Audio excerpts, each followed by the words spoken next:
ময়ূরাক্ষী দেবী এবং সোনাঝুরির মুখে ঝামা ঘষতে যে একজন ভদ্রমহিলা আসছে এই সিরিয়ালে সে সম্পর্কে আমি তোমাদেরকে আশা করি জানিয়ে রেখেছি এবং এরপরে আমি আজকে বেশ কিছু অ্যাডভান্স খবর পেয়েছি এবং সেই খবরগুলো আমার মনে হয় যে তোমাদেরকে জানানো দরকার, ওই জন্য আজকে আমার এখানে আসা। তো সেই খবরগুলো বলার ফার্স্টে আমি দুটো চারটে কথা বলতে চাই। প্রথমত দেখো, ফাগুন বউ সিরিয়ালটা এমন একটা সিরিয়াল যেটা সবসময় আমাদের ভালো লাগে, খারাপ লাগে, বিতর্ক করা যায়। তবে একটা জিনিস মাথায় রেখো, সেটা হচ্ছে যদি তোমরা কেউ এই মুহূর্তে মনে করো যে ফাগুন বউ সিরিয়ালের এপিসোড কেউ মিস করে যাবে, তাহলে কিন্তু তোমরা অনেক বড় জিনিস দেখতে পাবে না। তো সেই জন্য আমি বলছি যে এখন থেকে পারলে একটুখানি কয়টা দিন অন্তত রেগুলার এপিসোডগুলো দেখার চেষ্টা করো। আর দ্বিতীয়ত, আমার এই ভিডিওটা পুরোটা একটু মন দিয়ে দেখার চেষ্টা করো। তার কারণ হচ্ছে আমি যে ভিডিওগুলোতে খুব ইম্পর্টেন্ট কথাবার্তা বলে থাকি তার ফার্স্টে এটা আমার বলাটা কাজ, যাতে করে তোমরা পুরো ভিডিওটা দেখো। না হলে তোমরা অনেকেই আছো যারা কেটে কেটে কেটে কেটে দেখো, তাহলে কিন্তু তোমরা যারা যারা এই ভিডিওগুলো কেটে কেটে দেখো তাহলে তোমরা পুরোটা জানতে পারবে না এবং আমাকে পরে ব্লেম করবে যে এই খবরটা আমি দিইনি। তো তার জন্য পুরো ভিডিওটা মন দিয়ে দেখতে হবে। আরেকটা কাজ, সেটা হচ্ছে যারা যারা এখনও অবধি চিরকুট ইনফিনিটিকে সাবস্ক্রাইব করোনি বন্ধুরা, নিচে দেখো সাবস্ক্রাইব বাটন আছে, সেখানে গিয়ে সাবস্ক্রাইব করে তার পাশের বেল বাটন অবশ্যই করে ক্লিক করে রাখো আমার ভিডিও তোমার মোবাইলে সবার ফার্স্টে পেতে। তো যাই হোক, এবার আমি যেটা বলবো সেটা হচ্ছে যে এই যে একজন ভদ্রমহিলা এই সিরিয়ালে এলো, তো এইরকম ভদ্রমহিলা তো এর আগেও এসেছে। মৃণালিনী হিসেবে এসেছে, সোনাঝুরি এসেছে, তাছাড়াও অনেকেই এসেছে বোধহয়, আমার সঠিক এখন আর মনে নেই। তো যাই হোক, ফাইনালি এই যে ভদ্রমহিলাগুলো এনারা যে ঢুকছেন, ভদ্রমহিলা বলো বা মেয়ে বলো বা মহিলা বলো যাই বলো, তো এনারা যে ঢুকছেন এনারা আবার এক সময় চলে যাচ্ছেন।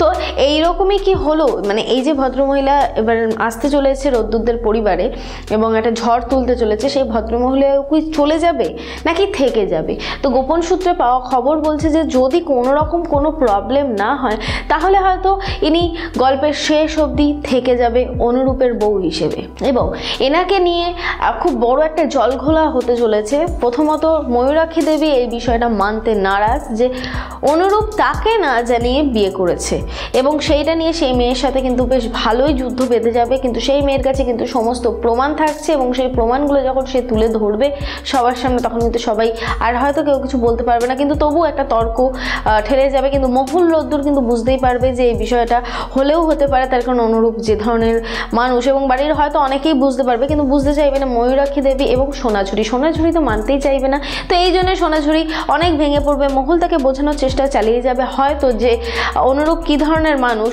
ওই মেয়েটাকেও বিয়ে করে ফেলে রেখে চলে এসেছে, এখানে মহুলকেও মানে বলতে গেলে ঠকিয়েছে, প্লাস সোনাঝুরিকে বিয়ে করবে বলে প্রতিশ্রুতি দিয়েও ঠকাচ্ছে। তো এবার সোনাঝুরির অন্তত বোঝা উচিত, কিন্তু না, সোনাঝুরি সহজে হয়তো বুঝতে পারবে না, অবুঝের মতো ব্যবহার করবে যে সে কিছুতেই বুঝতে চাইবে না যে অনুরূপের জীবনে অনেক বছর আগে একজন মেয়ে এসেছিল এবং তাকে অনুরূপ রেজিস্ট্রিও করে রেখেছে। তো এটা তোমরা অনেকেই বলছো যে এটা কি ধরনের কি ঘটনা। তো বিষয় হচ্ছে যখন অনুরূপ সাকসেস পায়নি হয়তো তখনই অনুরূপ বিয়ে করেছিল এই মেয়েটিকে, প্রলোভন দেখেই হয়তো বিয়ে করেছিল এবং মেয়েটি হয়তো কিছুভাবে হয়তো অনুরূপের জীবনের সাথে এমনভাবে জড়িত, আজকে অনুরূপের এতখানি সাকসেসের পিছনে কোথাও না কোথাও হয়তো এই মেয়েটারই হাত রয়েছে বলে জানা যাচ্ছে, কিন্তু এখনও কিন্তু সেটা শিওরভাবে বলা যায় না।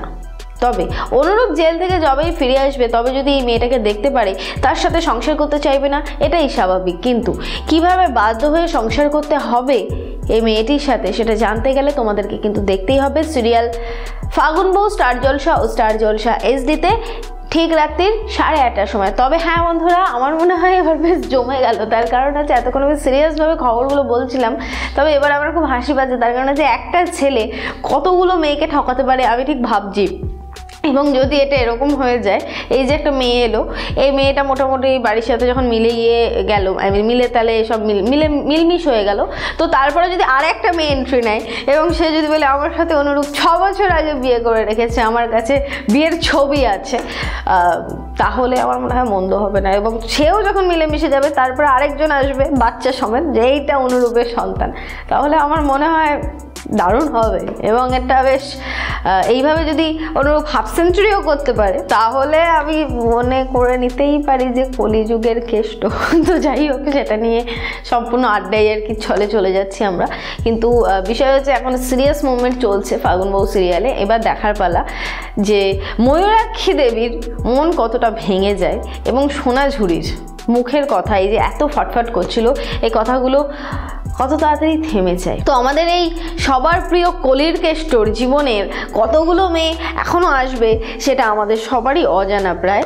এবং আমি চাইবো যে যেন হাফ সেঞ্চুরি করতে পারে, তার কারণ আমি বেশ এখানে মজা সহকারে তাহলে বলতে পারবো এবং সবাই মিলে নাম দিতে পারবো যে কলির কেষ্ট। তো তোমরা যারা যারা রেগে যাচ্ছ যে অনুরূপের এই জীবনের এই সমস্ত দেখে, তাদেরকে বলবো যে প্লিজ রাগ টাগ করো না, এটা জাস্ট তোমরা মজার ছলে না এবং মনে করো যে কলির কেষ্টদের কাজ যেটা হয় উনি সেটাই করেছেন।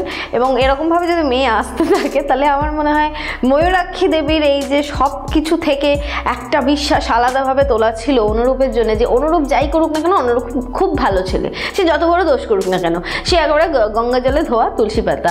তো ফাইনালি সেইটা মনে হয় একটুখানি চেঞ্জ হবে এবং তখন মনে হবে যে এই তুলসী পাতা তো অন্য কিছু জলে বোধহয় ধোয়া ছিল। তো যাই হোক, সেটা নিয়ে আমি বলতে চাই না, সেটা নিয়ে বললে তোমরা অনেকে রেগে যাবে। তো ফাইনালি এবার যেটা বলবো সেটা হচ্ছে অবশ্যই করে দেখো কলির কেষ্টর এই যে বউ এলো তিনি এবার কি ঝামেলা পাকা। তো এবার তোমরা অবশ্যই করে দেখো ফাগুন বউ সিরিয়ালে এই যে কলির কেষ্টর প্রথম কিংবা দ্বিতীয় কিংবা তৃতীয় যে বউই হোক না কেন সে বউ এই যে সিরিয়ালে এলো, এবার সিরিয়ালে কোন ঝড় উঠতে চলেছে সেটা জানতে গেলে তোমাদেরকে দেখতেই হবে সিরিয়াল ফাগুন বউ। আর যারা যারা মিস করছো, এই যে আমি আছি, আমার কাছে যতটুকু আপডেট থাকবে ঠিক ততটুকু আপডেট তুলে ধরবো তোমাদের সামনে, কথা দিচ্ছি। তবে হ্যাঁ বন্ধুরা, আমার এই ভিডিওটা যদি তোমাদের ভালো লেগে থাকে তাহলে অবশ্যই করে এই ভিডিওটা লাইক করো। আর তোমাদের মতামত কি, এই যে আমি যে বললাম যে অনুরূপের এতগুলো যদি বিয়ে হয় তাহলে খুব ভালো হবে কলির কেষ্ট, তো এই ব্যাপারে তোমাদের মতামতটাও আমাকে একটুখানি জানিও কমেন্ট করে। আর যেটা করবে সেটা হচ্ছে এই ভিডিওটা শেয়ার করে সবাইকে একটু জানতে সাহায্য করো কলির কেষ্টকে পাওয়া গেছে। অবশেষে ফাগুন বউ সিরিয়ালের সমস্ত খবর সবার ফার্স্টে পেতে অবশ্যই করে সাবস্ক্রাইব করো চিরকুট এন্ড ফ্রেন্ড এই চ্যানেলকে, আর তার পাশে থাকা বেল বাটন অবশ্যই করে ক্লিক করো আমার ভিডিও সবার ফার্স্টে নিজের মোবাইলে পেতে। আমি গিয়ে দেখে আসি কলির কেষ্টর আর কোনো বইয়ের খোঁজ পাওয়া গেল কিনা, ততক্ষণের জন্য